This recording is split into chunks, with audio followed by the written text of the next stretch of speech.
Hola, es un placer tenerte aquí. Antes de comenzar, suscríbete al canal y dale like al vídeo.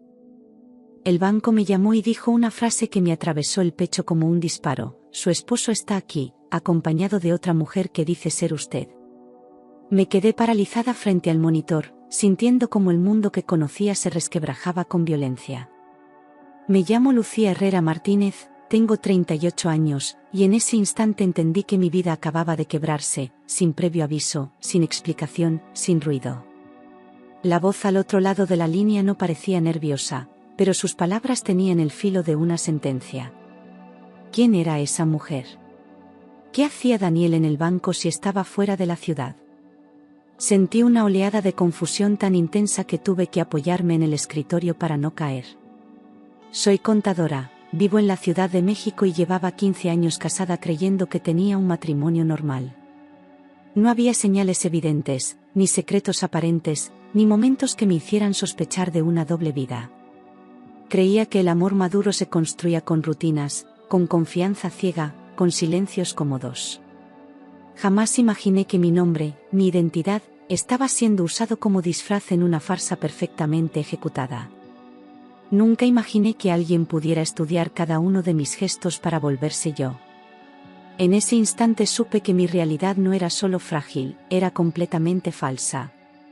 La voz del banco sonaba controlada, profesional, como si intentara no alarmarme más de la cuenta, pero había algo urgente detrás, un tono que solo alguien desesperado intenta ocultar. No era una llamada de verificación cualquiera, no me pedían confirmar datos ni autorizar movimientos menores. Era una alerta disfrazada de protocolo, una forma educada de decirme que algo muy grave estaba pasando en tiempo real. Escuché cómo mi interlocutor respiraba hondo antes de hablar, como si eligiera cuidadosamente cada palabra. En el fondo, su calma solo me confirmó que el peligro era real. Y que cada segundo que pasara, contaba. Me dijeron que mi esposo estaba realizando un trámite delicado, de esos que requieren autorización presencial, acompañado de una mujer idéntica a mí en apariencia, voz y documentos. El detalle no estaba en el acto en sí, sino en la perfección con la que esa mujer decía ser yo. No era una ladrona improvisada ni alguien nerviosa intentando engañar al sistema. Era una copia meticulosamente trabajada, segura de su rol, cómoda en mi piel. Sentí un frío recorrerme la espalda, un miedo distinto, más cerebral, como si alguien hubiera entrado a mi vida y la entendiera mejor que yo misma. Era una invasión invisible y absoluta. Respondí con toda la seguridad que pude reunir que eso era imposible, porque Daniel, mi esposo, estaba de viaje de negocios en Monterrey. Yo misma lo había llevado al aeropuerto 2 días antes, había visto cómo cruzaba seguridad, cómo se despedía sin apuro. Recordé su beso en la mejilla, su maleta negra, el boleto de avión que me mostró como prueba. No había motivo para dudar de su viaje, de su agenda ni de sus intenciones. Pero ahora, cada uno de esos recuerdos comenzaba a parecer parte de una puesta en escena. Y la posibilidad de que todo hubiera sido fingido me golpeó como una traición adelantada. Hubo un silencio incómodo del otro lado de la línea. Luego, el empleado del banco dijo con firmeza: «Señora, por favor, venga inmediatamente». Esa frase no era una sugerencia ni una cortesía. Era una orden disfrazada de urgencia, una señal clara de que el tiempo se estaba agotando. No me dieron detalles, no me explicaron más, solo repitieron la dirección y confirmaron mi nombre una vez más. Sentí que todo lo que conocía se movía debajo de mis pies. Era como si alguien hubiera abierto una puerta sin avisar, y del otro lado solo hubiera una versión distorsionada de mi vida. Colgué sin poder pensar con claridad. Mis manos temblaban mientras tomaba las llaves y el bolso, tratando de mantener un mínimo control sobre mi cuerpo. Cada movimiento me parecía torpe, como si no supiera cómo actuar en mi propia casa. Intentaba convencerme de que todo tenía una explicación lógica, que era un malentendido o un error tecnológico. Pero algo en mí sabía que no lo era, que esta situación tenía raíces más profundas. Subí al coche sin recordar cómo, con la respiración entrecortada y el corazón fuera de ritmo. Y así empezó el trayecto más largo y angustiante de mi vida. Durante el camino al banco, mi mente buscó excusas desesperadas, un error administrativo, una coincidencia absurda, alguien usando mi nombre sin intención directa de dañarme. Pero cuanto más pensaba, más me alejaba de la lógica. Nada encajaba del todo, ningún escenario era coherente con lo que estaba ocurriendo. ¿Quién tendría acceso a mis datos, a mi forma de hablar, a mi rostro? ¿Cómo es que mi esposo estaba allí, en la ciudad, cuando debería estar en otro estado? Las preguntas se apilaban en mi cabeza como ladrillos imposibles de sostener. Y por primera vez, sentí verdadero miedo. Al llegar al banco, lo vi de espaldas. Daniel, tranquilo, con su postura confiada de siempre, como si no estuviera haciendo nada fuera de lugar. Su voz sonaba clara, segura, mientras explicaba algo al empleado. Esa imagen serena fue más aterradora que cualquier grito, que cualquier confrontación directa. No tenía la cara de un hombre atrapado, sino la de alguien que cree tener todo bajo control. Quise gritar su nombre, correr hacia él, pero algo me detuvo. Había una energía oscura en esa escena, una sensación de que yo era la intrusa. Y eso me desgarró por dentro. A su lado, sentada con postura firme, estaba una mujer que al levantar el rostro me dejó sin aire. Era yo, o al menos una versión cuidadosamente construida de mí misma. No era un disfraz exagerado ni una copia torpe. Era una reproducción detallada, elegante, precisa. Su expresión no era forzada, no fingía incomodidad ni temor. Me miró como si supiera exactamente lo que estaba haciendo, como si fuera ella quien tuviera derecho a estar ahí. Y en ese cruce de miradas, entendí que había entrado a un terreno sin reglas. Tenía mi corte de cabello, mi maquillaje discreto, incluso mis gestos al acomodarse el bolso eran exactos. Su ropa reflejaba mi estilo sin errores, como si hubiera estudiado cada una de mis elecciones con dedicación. No parecía una impostora nerviosa, sino alguien segura de su papel, cómoda con mi identidad. Se movía con naturalidad, con esa calma que uno solo tiene cuando cree tener la situación ganada. Por un segundo dudé de mí misma, como si al verla, yo fuera la copia. Y esa sensación fue lo más perturbador de todo. No reaccioné de inmediato.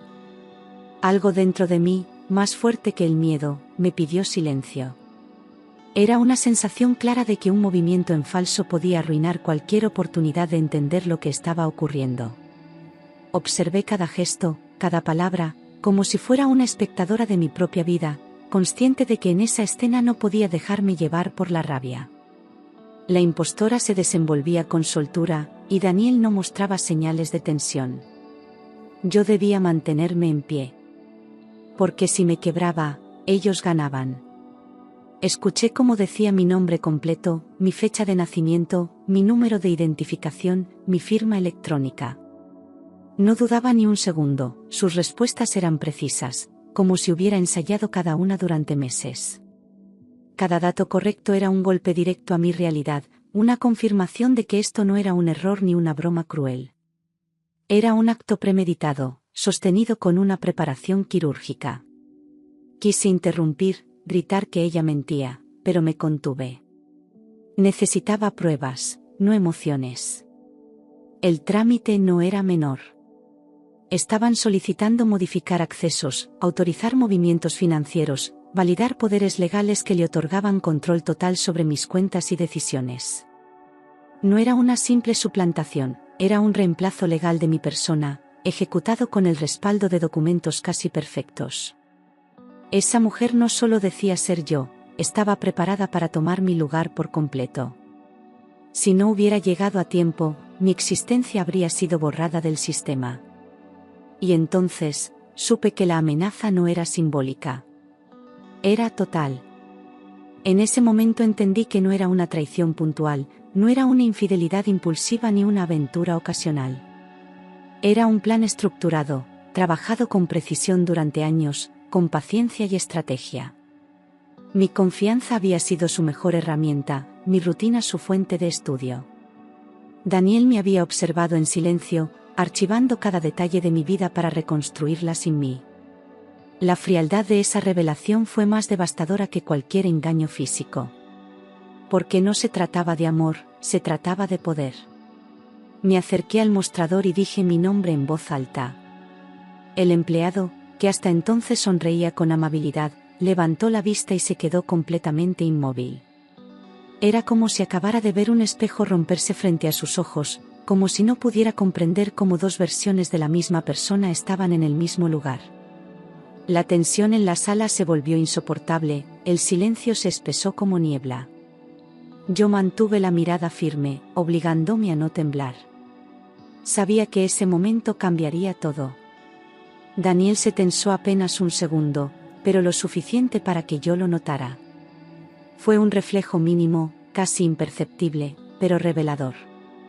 La mujer, en cambio, mantuvo la calma con una precisión inquietante, como si hubiera ensayado incluso esa posibilidad. No giró el rostro, no mostró sorpresa. Solo bajó ligeramente la mirada, como si ya supiera que no podría sostener la mentira por mucho más tiempo. Y en ese microgesto, comprendí que yo había recuperado el control. Solicité una verificación completa de identidad y pedí que todo quedara registrado en el sistema. No estaba ahí para hacer un escándalo, sino para detener un crimen. Mi voz sonaba firme, aunque por dentro la angustia me desgarraba. Sabía que no bastaba con decir quién era, tenía que demostrarlo. No confiaba en que bastara mi presencia, necesitaba pruebas irrefutables. Quería que cada palabra quedara grabada, cada movimiento respaldado. Esa era la única forma de recuperar lo que me estaban robando. Presenté mi identificación original, las claves de seguridad privadas, los datos bancarios que solo yo conocía. Hablé de transacciones pasadas, contratos antiguos, beneficios exclusivos que jamás podrían falsificar. Cada documento era un golpe directo contra la impostora, una defensa de mi historia. Mientras hablaba, sentía que cada palabra me reconstruía, que mi identidad volvía a tomar forma ante los ojos de los demás. No era solo una batalla legal. Era una batalla por existir. La impostora respondió con fluidez al inicio, pero hubo un momento en que tropezó.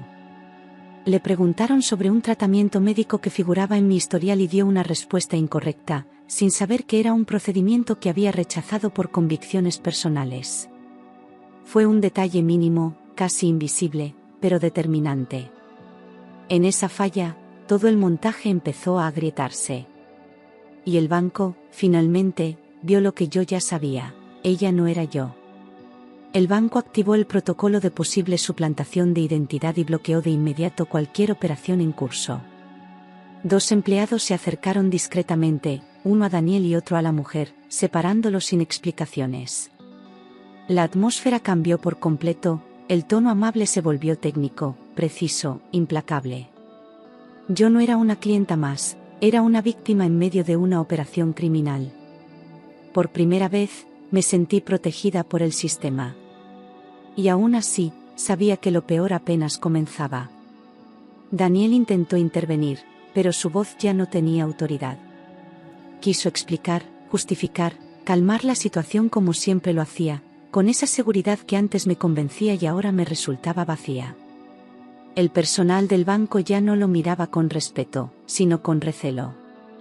Era evidente que había perdido el control del escenario, que no estaba preparado para que yo llegara a tiempo. Las palabras que dijo sonaron forzadas, como si ya no creyera en ellas ni él mismo.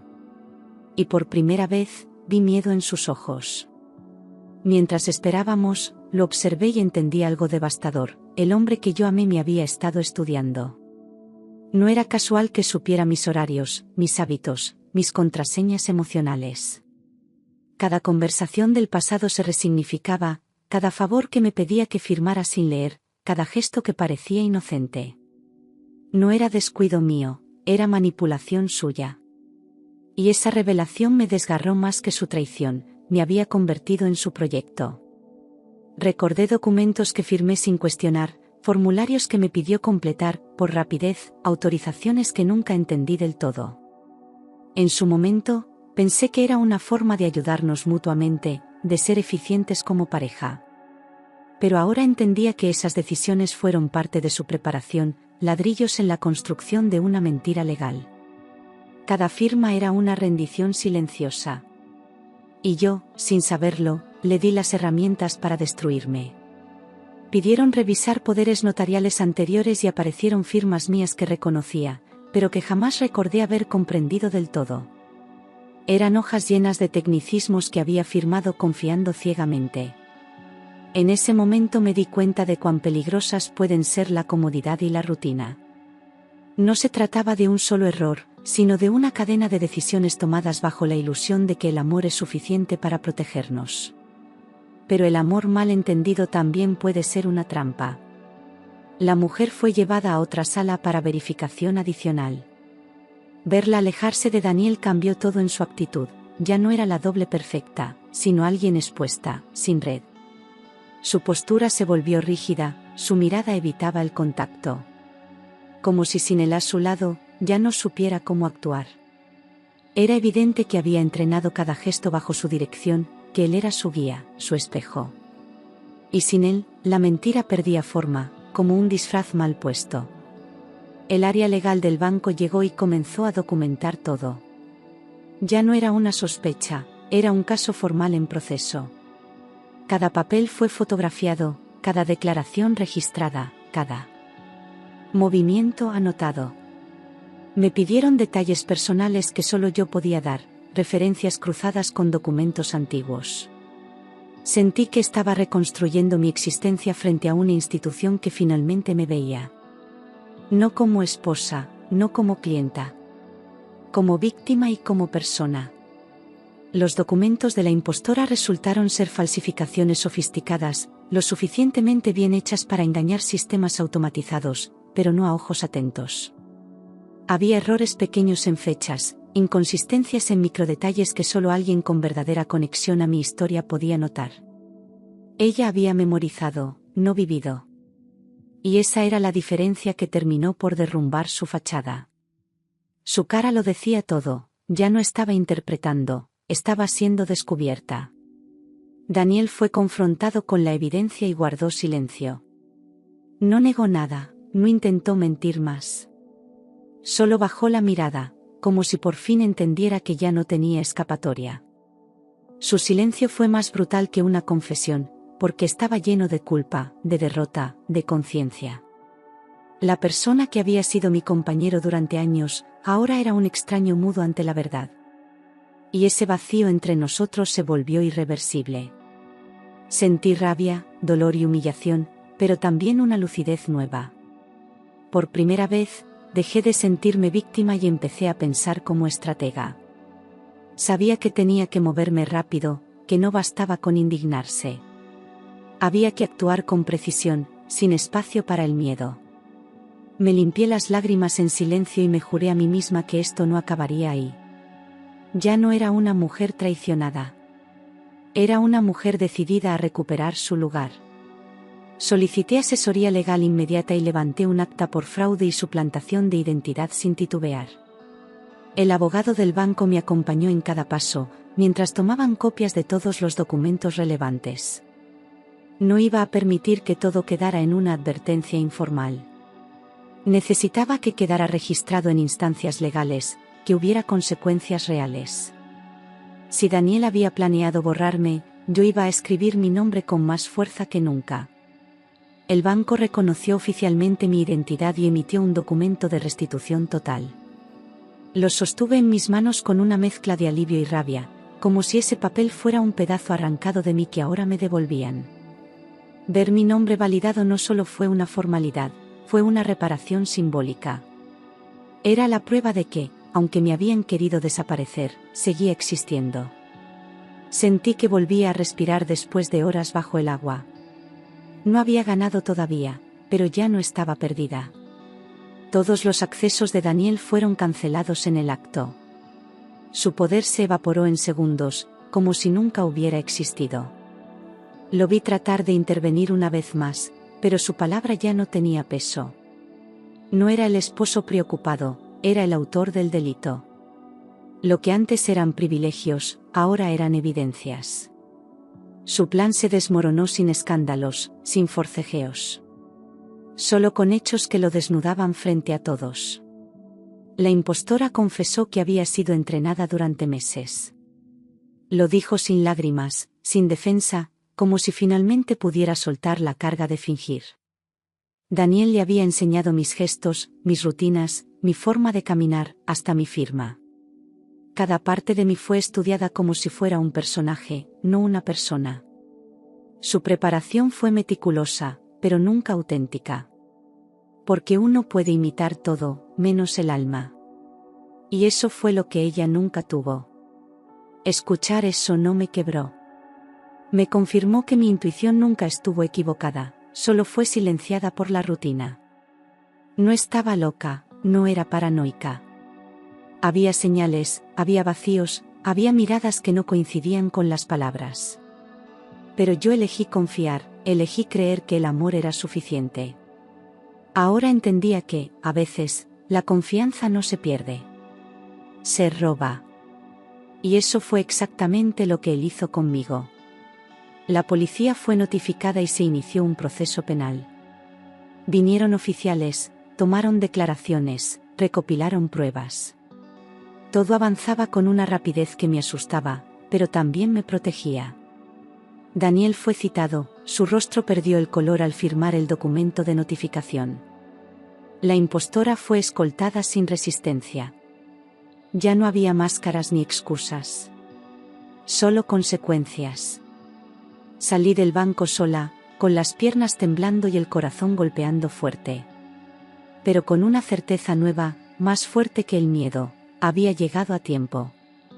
Si me hubiera demorado 1 hora, quizás ya no habría tenido forma de recuperar mi vida. Me senté en el coche y respiré hondo, dejando que el silencio me envolviera. No era alivio todavía, era solo el principio de un nuevo peso. Pero estaba viva. Y estaba de vuelta. Esa noche revisé cada documento de mi vida. Carpetas, correos, cuentas, contratos, todo lo que alguna vez dejé en manos de Daniel. Entendí que delegar mi identidad fue mi mayor error.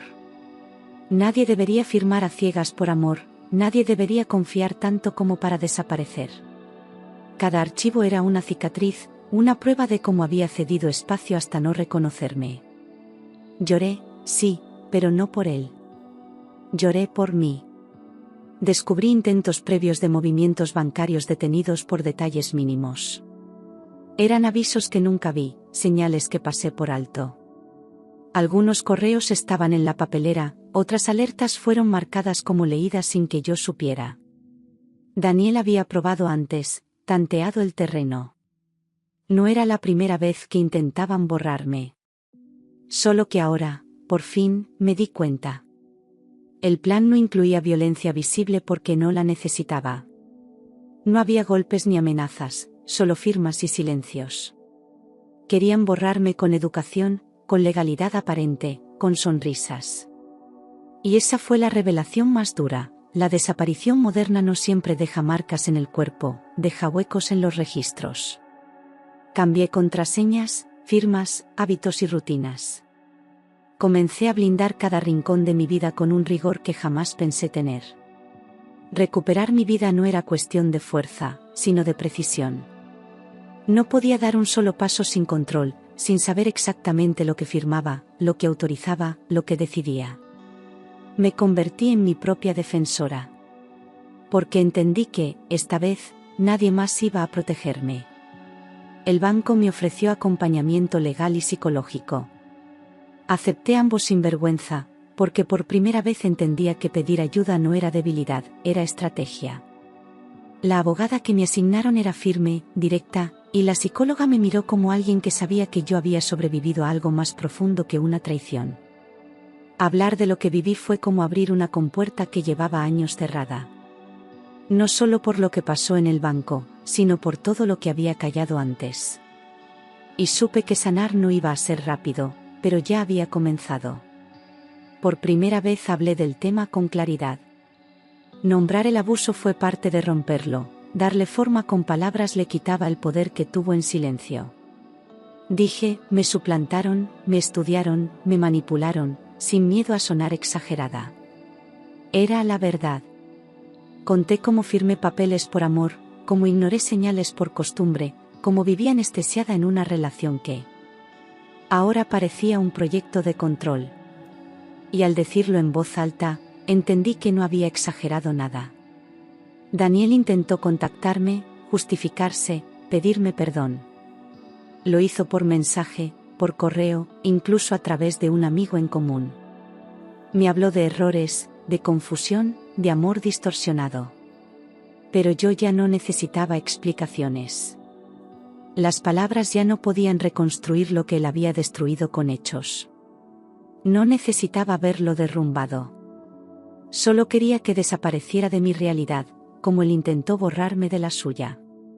Inicié el proceso de separación con una frialdad que nunca pensé tener.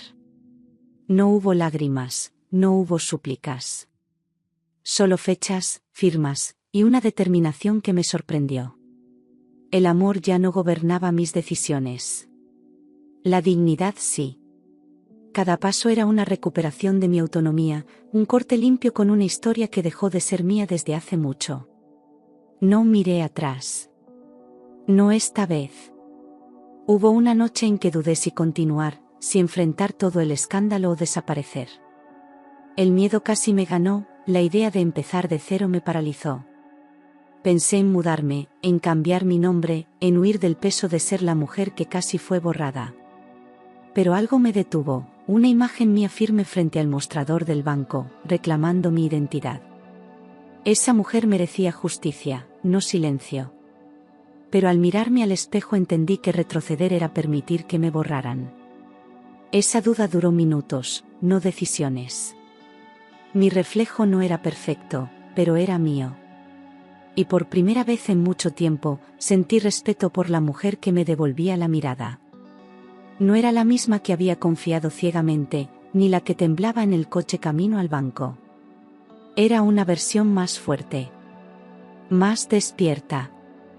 La impostora enfrentó cargos y dejó de mirarme como un reflejo. Ya no me copiaba los gestos, ya no repetía mis respuestas. Sin mi identidad, no era nadie. Y aunque eso me generó una compasión silenciosa, también fue un cierre necesario. Ella eligió prestarse a un juego sucio, aunque no fue la autora del plan. Y como adulta, debía asumir las consecuencias de haberse puesto mi rostro sin derecho. Daniel perdió acceso a cuentas, contactos y credibilidad. Su nombre comenzó a mancharse en el entorno profesional, donde antes era admirado por su eficiencia y carisma. Los rumores circularon, las preguntas empezaron a llegar. Su silencio empezó a costarle caro. No me alegré por su caída, pero tampoco la lamenté. Era el eco inevitable de sus propias decisiones. La verdad, al final, siempre encuentra su forma de hablar. Aprendí que amar no es desaparecer ni confiar es entregar el control. Durante años confundí comodidad con seguridad y rutina con protección. Firmar sin entender, decidir por costumbre y delegar por amor no es cuidado, es renuncia.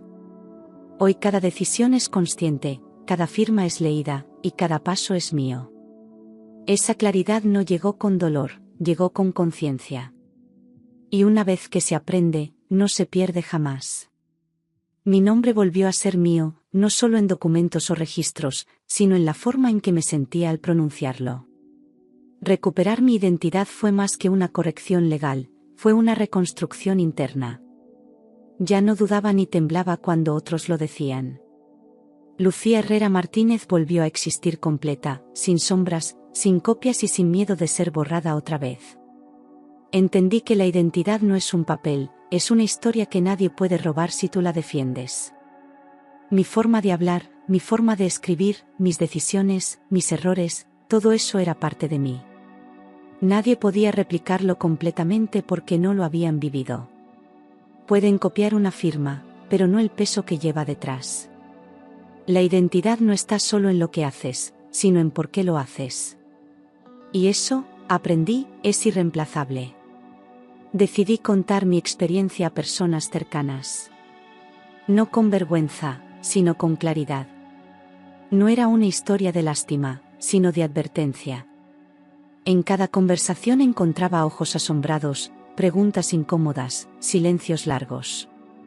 Pero también encontré apoyo, comprensión y en algunos casos, confesiones. Había otras como yo, que no lo sabían aún. Y hablarlo fue parte de no volver a callarme nunca más. El dolor no desapareció, pero dejó de dominarme. Ya no me definía el miedo, ni el pasado, ni la traición.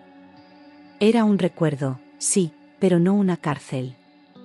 Algunas noches aún despertaba con ansiedad, con esa imagen de mi esposo al lado de una mujer que decía ser yo. Pero en lugar de destruirme, usaba ese dolor para fortalecerme. Porque ya no vivía desde la herida, sino desde la decisión. Acepté que perdí un matrimonio, pero no perdí mi voz ni mi lugar. Lo entendí no como un final, sino como un corte necesario. Algo debía romperse para que pudiera reconstruirme sin las mentiras que me rodeaban. Daniel ya no era mi esposo, ni mi referente, ni mi sombra. Era alguien que quedó atrás en mi historia. Y yo, por fin, era la protagonista de la mía. Mi historia empezó a circular en mi entorno profesional como advertencia, no como vergüenza. Algunos me miraban con sorpresa, otros con respeto, y unos pocos con incomodidad. Pero no me importaba. Si mi experiencia podía evitar que otra mujer fuera borrada, entonces tenía sentido haberlo vivido.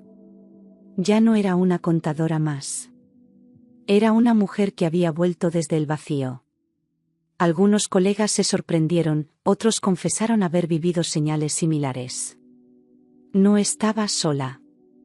Escuché historias de control, de manipulaciones, de pequeñas cesiones que se acumulaban hasta volverse jaulas.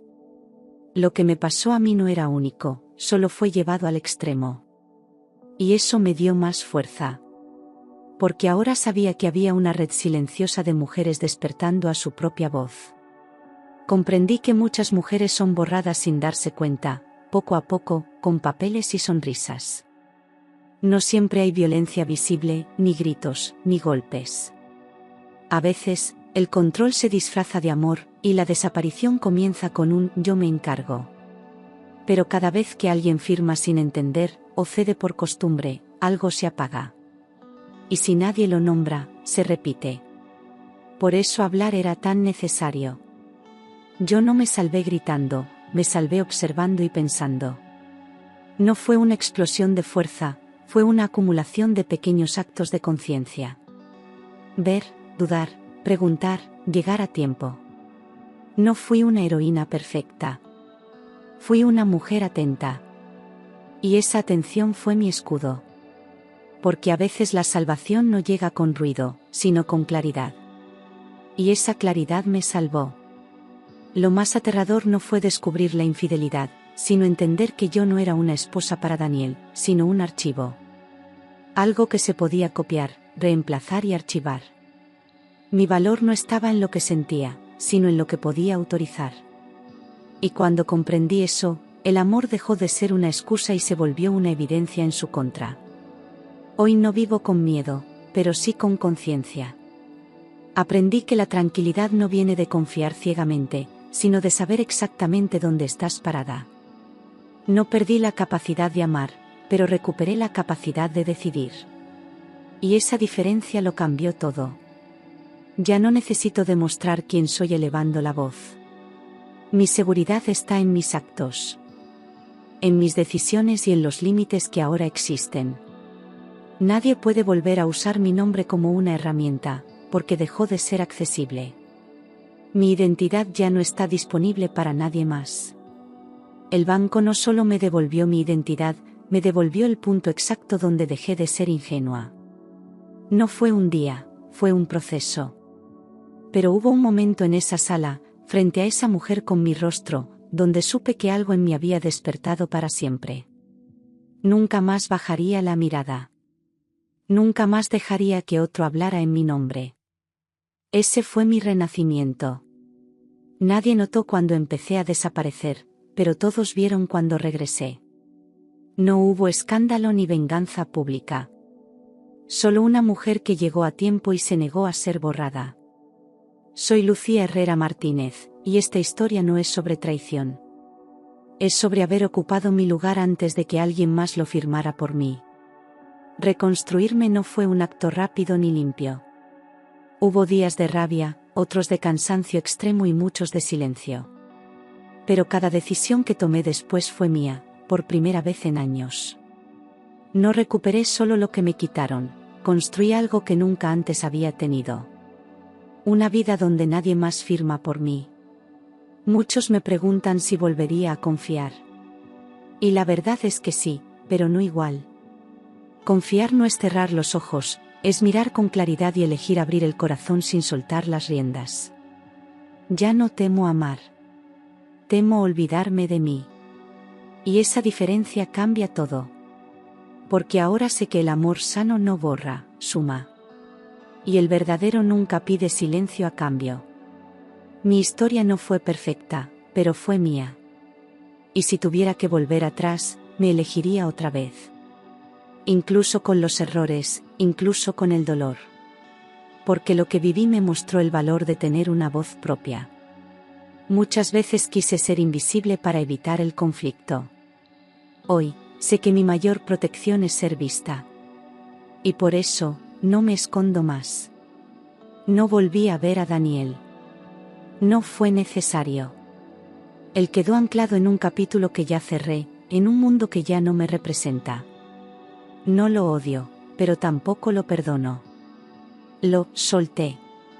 Porque algunas personas no se superan, se dejan atrás. Y ese acto, el de no mirar hacia donde ya no hay nada, fue mi mayor libertad. Ahora me levanto cada día con un propósito, que nadie viva lo que viví sin saber que puede salir. Si mi historia puede ser una advertencia, que lo sea. Si puede ser una inspiración, mejor aún. Pero sobre todo, que sea una prueba de que incluso cuando te quieren borrar, tú puedes volver a escribirte. Y hacerlo con más fuerza que nunca.